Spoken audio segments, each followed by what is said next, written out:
Hey grade 8s, we're going to be starting a new little section here on the topic of density. Now we started looking at this when we looked at our density tube last lesson, and we tried to figure out whether all solids sink in liquids or whether there are solids that actually sink in some liquids, whether there are some solids that don't sink at all.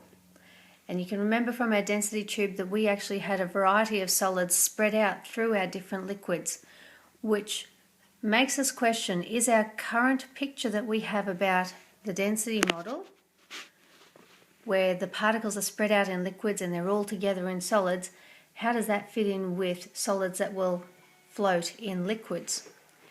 Now the very next thing I'm going to get you to do is brainstorm. You're going to have 2 minutes. I want you to get some paper from the printer next door for me, and you're going to go within your groups 2 minutes and brainstorm as much as you know about the word density, about where you apply it, examples of density, anything like that that shows where you're coming from at this point in time. Remember, we need to actually go back and see how your ideas have changed later on once you've done some learning on it. So I'm going to ask your teacher to pause the video now.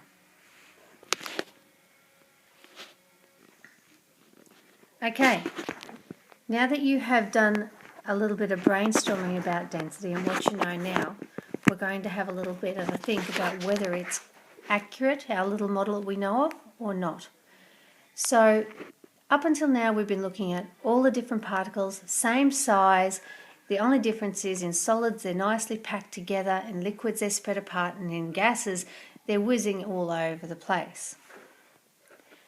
First of all, I want you guys to open your Notability notebook, go down to the very bottom of where we were last time before we did our density tube model. I'm going to ask your teacher to pause the video here.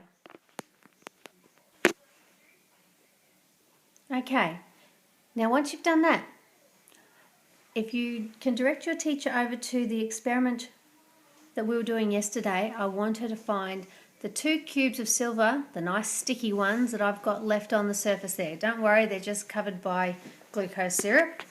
And just hold them up for everyone to see. You are not to touch them yet. Now I want you to draw those cubes. They're 2 different types of metal. One is lead, one is aluminium. I want you to draw those cubes and try and draw for me the particles and how they would be sitting in those 2 cubes.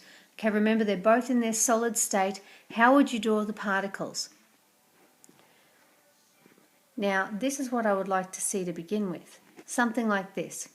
So you to go to Notability, draw the cubes like that, and I want you to add to that drawing how the particles sit in those cubes, given that they're both solid.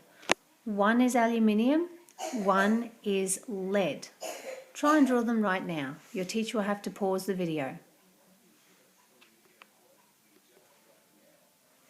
Okay, now you've had a few minutes to draw the particles. This is what I came up with based on what we've been learning so far. Your drawing should look something like that. The solid particles all packed together nice and tight. There's nothing in there that looks like a liquid swimming around or gas. Now I want a couple of good volunteers to come up and hold those cubes and tell the class the differences that they feel in those cubes when they're holding them. So you'll have to pause the video.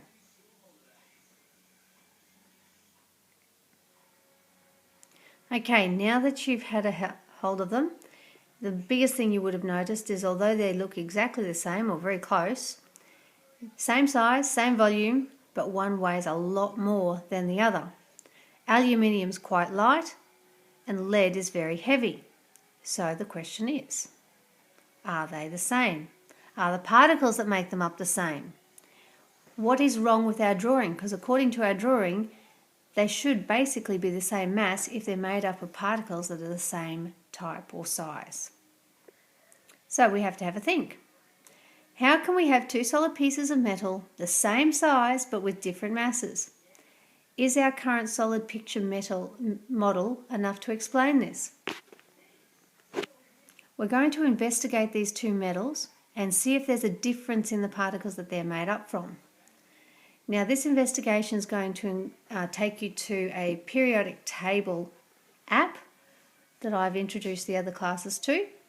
And on that app, you're going to be looking up the properties of those two metals, aluminium and lead, and comparing them. Seeing if the particles that the aluminium particles and the lead particles, are they exactly the same or are they different, and how are they different?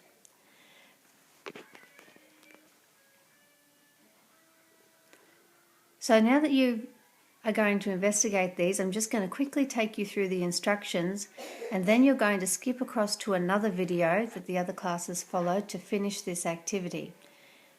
What you're going to be doing is you're going to be opening up a web page called ptable.com. This is my favourite web periodic table because you can do an awful lot with it. You can fiddle around with it. You can find out lots and lots of different things about atoms on it. So you're going to go to that website in a minute, and on that website you'll find the little box with the arrow coming out of it that will allow you to put the link to the app straight onto your iPad. I would like you guys to do that first, so then the app's on your iPad, and then after that you're going to be clicking on the tab next to the Wikipedia tab. Don't go Wikipedia, click on the Properties tab to get some in-depth information about each of the atoms that we are researching. Remember, we're researching aluminium and lead.